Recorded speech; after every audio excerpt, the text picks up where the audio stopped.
बिस्मिल्लाहिर्रहमानिर्रहीम। नया वीलॉग से सपोर्ट कीजिएगा, चैनल को सब्सक्राइब कीजिएगा। आज की दो अहम बातें, एक तो क्या एक नया आइनी बहरान पैदा होने जा रहा है जो कि हुकूमत को लगता है कि सब ठीक है, क्या वाकई सब ठीक है। और दूसरा, हमने एक बात की थी गुज़िश्ता वीलॉग में कि क्या इमरान खान साहब की कोई डील हो गई है या फिर कोई ऐसे मुज़ाकरात चल रहे हैं कि जिसकी वजह से वो बहुत पुरउम्मीद नज़र आ रहे हैं। इन दो चीज़ों पर बात करेंगे, लेकिन सबसे पहले आ जाएं ये नए आइनी बहरान पे, जो कि हुकूमत को भी एक जहन में है कि हाँ अब सब ठीक है, अब हम इलेक्शन की तरफ जाते हैं।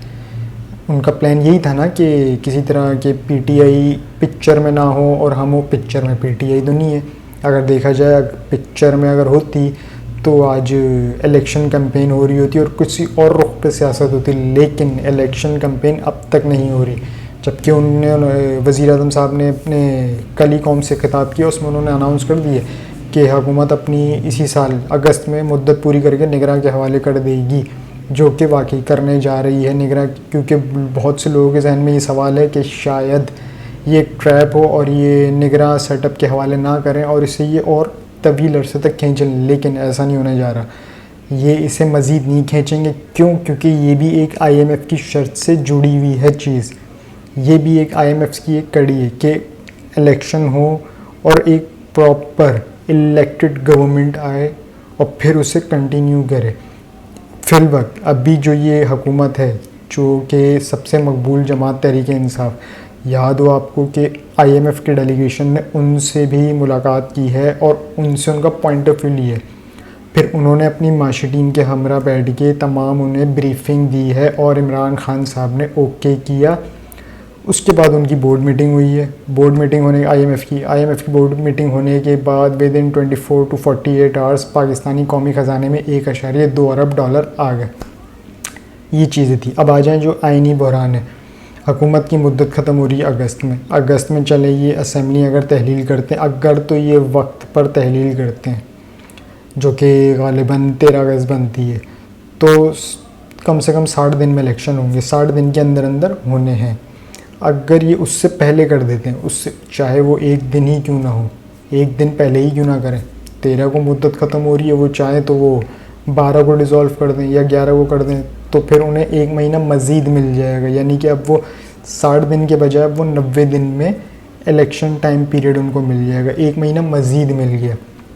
अब बहुत से लोग ये भी सोच रहे हैं कि निगरां सेटअप जब आएगा तो निगरां ही कंटिन्यू करेगा, इलेक्शन तब भी नहीं होने जा रहे। तो इलेक्शन तो होने जा रहे हैं, लेकिन इन्होंने जो अपना एक प्लान बनाया हुआ ना, PDM ने जो भी अपना एक प्लान किया हुआ है, ख़ास तौर पे शहबाज हुकूमत और ये नवाज़ शरीफ, ये जितने भी हैं, मरीम नवाज़ साहबा, इन्होंने अपना एक जहन बनाया हुआ कि हाँ इसके कुछ लो, क्योंकि ये फितना है इमरान खान साहब, उससे कुछ लो, उसे साइड पे करो, फिर हम आते हैं, हम इलेक्शन लड़ते हैं और हम इलेक्ट होके हम आते हैं। क्या ऐसे होने जा रहा है? ऐसा तो मुझे नहीं लग रहा कि होने जा रहा है। क्यों? क्योंकि थोड़ा सा रिवाइंड चले जाएँ माजी में, सुप्रीम कोर्ट ऑफ पाकिस्तान, उन्होंने 3 फैसले रिज़र्व रखे हुए हैं। प्रैक्टिस एंड प्रोसीजर बिल, उस पर तो समाअत होनी है 18 जुलाई को। फ़ौजी अदालतों पर भी समाअत होनी है, ये भी 18 जुलाई को उस पर बेंच तश्कील हो गया, 6 रुकनी बेंच। नैब तरमीम केस, इसका फ़ैसला महफूज हुआ और 14 मई इलेक्शन, सुप्रीम कोर्ट ने जो हुक्म जारी किया था कि 14 मई का इलेक्शन कराया जाए, जो कि नहीं कराया गया। और इन्होंने ख़ुद मुंह से करार किया था कि हम नहीं करा सकते, हम नहीं कराएंगे। मुख्तलिफ़ टॉक शोज़ में जितने भी राना सनाउल्लाह, मरियम औरंगज़ेब और काफ़ी इनके पिट्टू हैं और पटवारी हैं, जिन्होंने ये बोला है बाकायदा मुँह से, ख्वाजा आसिफ, कि हम इलेक्शन नहीं होंगे, हर सूरत किसी सूरत नहीं होंगे। इवन कि इरफान कादिर वज़ीर कानून, उन्होंने एक टॉक शो में बोला था, मैं आपको लिख के देता हूँ, ये गारंटी देता हूँ कि इलेक्शन नहीं होने जा रहे, और वाकई वो नहीं हुए। तो ये तमाम चीज़ें इनके गले पड़ने वाली। क्यों? क्योंकि महफूज फ़ैसले हैं। अब आप बोलेंगे इतने महफूज कि वो अब तक नहीं है, तो वो महफूज फ़ैसले, कुछ चीज़ें मुल्क के लिए रखनी पड़ती हैं। अब अगर वो महफूज फ़ैसला सुना दिया जाता, शहबाज शरीफ साहब चले नाहल हो गए, एक तो वैसे ही मुल्क में क्योस है, अफरा तफरी है, डिसबैलेंस है, हमारी इकनॉमी भी सेट नहीं है, तो कहीं ऐसा वो फ़ैसला इम्पेक्ट ना करता हमारे मुल्क को कि हम मज़ीद नीचे आ जाते। क्योंकि हमें IMF से लोन लेना था, हम IMF के उस टाइम पर मुज़ाकरात चल रहे थे उस डेलीगेशन के साथ, तो अगर ये फ़ैसला उस टाइम पर आ जाता, वज़ीर आज़म साहब नाअहल हो गए, चलें ये शहबाज शरीफ नाअहल हो गए, तो क्या IMF से फिर हमारी ये डील मुकम्मल हो जाती? बिल्कुल नहीं, कतई नहीं होनी थी। तो कुछ चीज़ें मुल्क के मफाद में रखते हुए देखते हुए आए हैं, लेकिन इसका ये हरगिज़ मतलब नहीं कि ये बच गए। महफूज फ़ैसले लटकती हुई तलवार की तरह हैं और वो कभी भी इनके सर पर टक्कर के गिरेंगे, और अब गिरेंगे क्योंकि आपकी डेलीगेशन IMF से मुज़ाकरात हो गए, आपको पहली किस्त मिल गई है और अगस्त में तहलील होने जा रही है असम्बलियाँ। तो अब जब ये असम्बलियाँ तहलील होंगी, एक एक करके महफूज फ़ैसले आने लग जाएंगे और एक एक करके इनके सर पे बिजलियाँ कड़केंगी। तो ये इनके लिए होश के नाखून लेने वाली बात है। ये भी समझ रहे हैं कि सब गुड्डी गुड्डी है, उस फितने को साइड पे करो तो सिर्फ हम ही बचे। जब वो फितना नहीं है तो फिर पीछे बचे ही हम।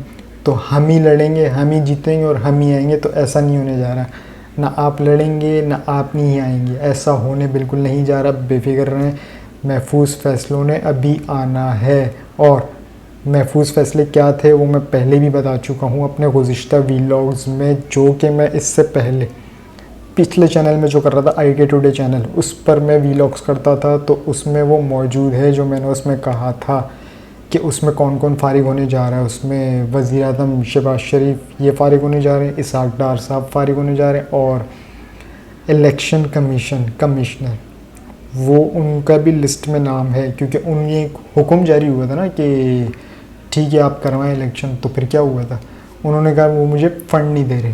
पहले उन्होंने कहा कि हमारी तैयारी मुकम्मल है, ठीक है तैयारी मुकम्मल है तो कराओ। फिर उन्होंने कहा फ़ंड नहीं दे रहे। तो इतने दिनों बाद आप आके हमें दोबारा कह रहे हैं कि वो हमें फ़ंड नहीं दे रहे। चले उन्हें फ़ंड का भी बोल दिया तो उन्होंने वाकई ही फ़ंड नहीं दिए, तो उनको एक जवाज़ और मिल गया। तो यानी कि इलेक्शन कमीशन ने पहले अदलिया में झूठ बोला कि हम बिल्कुल तैयार हैं, अब जब बोलेंगे, ये जब हुकूमत हमें पैसे दे जब बोले हम तो करवा देंगे। पहले झूठ बोला, उसके बाद बोला हमारी तैयारी मुकम्मल नहीं है, सिक्योरिटी इश्यूज़ ये वो एक्सेट्रा, इस तरह भागते रहे। यहाँ से अब ये मुकम्मल फंस चुके हैं। ये कहते हैं ना, वो कहते हैं ना कि जो गड़ा खोदता है इंसान उसी में गिरता है। तो इन्होंने गड़ा जो खोदा था वो इमरान खान साहब के लिए खोदा था कि गड़ा खोदा कि वो गिरे, नाअहल हो, 5 साल के लिए वो बाहर जाए, फिर हम टेक ओवर करें। तो उल्टा यही नाअहल होने जा रहे हैं, क्योंकि जो महफूज फ़ैसले हैं वो बड़े ख़तरनाक हैं और उल्टा ये नाअहल होने जा रहे हैं। अब आ जाए दूसरा, जो एक आइनी बहरान की मैं बात कर रहा था, वो आइनी बहरान क्या कि ठीक है अगस्त में ये जा रहे हैं भिखारी हुकूमत, PDM की हुकूमत। उसके बाद आ जाए नवंबर में चीफ जस्टिस साहब जा रहे हैं, उनकी रिटायरमेंट है। उसके बाद आ जाए नवंबर के बाद सितंबर में सदर पाकिस्तान डॉक्टर आरिफ अलवी की भी मुद्दत ख़त्म हो रही है। तो अब बहुत से जहनों में ये बना के बैठे हुए कि ठीक है अगर आरिफ अलवी साहब की मुद्दत ख़त्म हो रही है तो ये हटेंगे तो कायम मकाम सदर चेयरमैन सेनेट बन जाएंगे सादिक संजरानी साहब। तो ऐसा नहीं होने जा रहा, वो नहीं बनेंगे, क्योंकि आइन और कानून के मुताबिक एक मुकम्मल फंक्शनल असेंबली का होना ज़रूरी है। और जब वो मुकम्मल फंक्शनल असेंबली आ जाए, यानी कि इलेक्शन हो जाए, उसके 30 दिन के अंदर, 30 या 20 दिन के अंदर अंदर प्रेसिडेंट के इलेक्शन होने हैं। जब तक ये मौजूदा असेंबली मौजूद हमारी, जिसमें इस्लामाबाद में जो असेंबली NAs जो बैठते हैं, जब तक ये मौजूद नहीं होंगे, ये इलेक्ट होके नहीं आएंगे, तब तक सदर पाकिस्तान कहीं नहीं जाने वाले। और सदर पाकिस्तान हट सकते हैं तो उसकी सिर्फ 2 ही हैं। पहला, अगर तो सदर पाकिस्तान इंतकाल कर जाए। दूसरा, अगर उनकी इम्पीचमेंट की जाए, वो जो कि चारों सूबाई असम्बलियों से एक रेजोल्यूशन पास हो तब जाके हटे। तो चारों असम्बलियों से कैसे पास होगी? KPK है नहीं, पंजाब है नहीं, और निगरां का कभी भी कोई सेटअप काम नहीं करता, यानी कि ये फंक्शन नहीं कर सकते, इनके इख्तियारात बड़े महदूद होते हैं। तो अब आ जाएँ सिंध और बलूचिस्तान पे, तो सदर पाकिस्तान साहब को तो ये 2 असेंबली नहीं हटा सकती, उसके लिए 4 असेंबलियाँ चाहिए। तो सदर पाकिस्तान डॉक्टर आरिफ अलवी साहब बेफिक्र रहें, ये तब तक रहेंगे जब तक एक इलेक्टेड गवर्नमेंट नहीं आ जाती, तब तक ये सदर पाकिस्तान है। आ जाए जी ये इमरान खान साहब की तरफ, कि इमरान खान साहब का आज कौम से खिताब भी था और इन्होंने आज GIT में पेशी भी थी। इमरान खान साहब ने GIT में पेशी के बाद एक मुख्तसर सा कौम से खिताब किया, और उस कौम से खिताब में चंद चीज़ें तो वाज़ेह थी। पहला, उनकी जो बॉडी लैंग्वेज ये बता रही है कि वो मेंटली तैयार हैं, जिसकी हम कल के वीडियो में बात कर रहे थे कि वो मेंटली तैयार हैं कि उन्होंने गिरफ़्तार ही होना है, एट दी एंड उन्होंने गिरफ़्तार हो जाना है, वो इस चीज़ पर बिल्कुल तैयार हुए हैं। उसके बाद दूसरी एक मैंने बात की थी कल कि क्या कोई डील हो रही है या कोई मुज़ाकरात हो रहे हैं या कोई ऐसा बैकग्राउंड पे कुछ चल रहा है जिसकी वजह से इमरान खान साहब इतने पुरुमीद हैं, पुरअतमाद में। तो ऐसा बिल्कुल नहीं। इमरान खान साहब जो पुरुमीद हैं और पुरअतमाद हैं वो है यूथ के ऊपर, क्योंकि उन्हें पता है कि उनकी जो पावर है ना वो यूथ है। यूथ यानी कि अब जवान हो गए और बच्चे हो गए। अब इनसे क्या गलती हो गई, इन्होंने उसको कुचलने के लिए उसकी पार्टी को तोड़ने की कोशिश की, उसके बंदे हटा दिए, लीडरशिप तमाम जेल में, लेकिन इमरान खान साहब वहीं पर हैं। खैर उन्होंने भी गिरफ़्तार ही हो जाना है। तो क्या इससे इमरान खान साहब की मकबूलियत में कमी हो गई? क्या इससे इमरान खान साहब इलेक्शन अगर जाते हैं इलेक्शन में तो क्या वो हार जाएंगे? नहीं, ऐसा नहीं होने जा रहा। ये अपने जहन में बना लें जो इमरान खान साहब के फिट है कि यूथ और बच्चे, यानी कि अगर आप इसको कैलकुलेट करें तो आने वाले 10-15 साल तक इमरान खान साहब लोगों के दिलो दिमाग से नहीं जाने वाले, क्योंकि अब यूथ को कंटिन्यू करें तो 10-15 साल तक इमरान खान साहब कहीं नहीं जाने वाले। लोगों के जहनों में वो इस तरह से फिट हुए हैं। अब अगर आप मुख्तलिफ़ जलसाज देखें जितने भी हैं तो उसमें एक पहली बात तो जो सच है, ये भिखारी जितने भी हैं ना PDM जमातों के, ये अपने जलसों में ड्रोन फुटेजेस नहीं चलने देते। क्यों? क्योंकि इससे एक्सपोज हो जाएंगे कि बंदे कितने थे। इमरान खान साहब वैसे खुल्ला डुल्ला घूमते हुए बोलता है चलाओ, और उससे वैसे ही पता चल जाता है कि कितने लोग थे। और इमरान खान साहब के लोग ये नहीं है कि कोई इधर बैठा हुआ है तो कोई चाय पी रहे है तो चलते फिरते, यानी कि अगर आप ये बरसी पे पूछें, ये बिलावल भुट्टो साहब नाना जो हैं, इनकी बरसी थी नाना की, बिलावल भुट्टो साहब, और उसमें अगर किसी से पूछ लिया था, एक खातून थी, तो उन्होंने बोला हमें तो पता ही नहीं हम यहाँ क्यों आए। हो सकता है वो बिलावल की शायद बर्थडे, उनके अल्फाज देखिए, हो सकता है बिलावल की बर्थडे। इमरान खान साहब के जलसे में ऐसा नहीं होता। इमरान खान साहब के जलसे में जितना भी क्राउड है ना वो सिर्फ उनको सुन रहा होता है। और याद रखें इमरान खान साहब की स्पीच में वो पावर है जिसमें वो इंगेज कर लेते हैं ऑडियंस को, खींचे चले जाते हैं। ठीक है, जिसको नहीं भी पसंद ना वो भी खींचा चला आएगा। आपको नहीं भी पसंद है इमरान खान साहब, आप भी खींचे चले आएंगे, यार वो बोल क्या रहा है ज़रा सुनूँ तो आज इमरान खान साहब ने बोला क्या, आप सुनेंगे। क्यों? ऐसी एक पावर है, एक उन में कशिश है कि वो घेरना जानते हैं।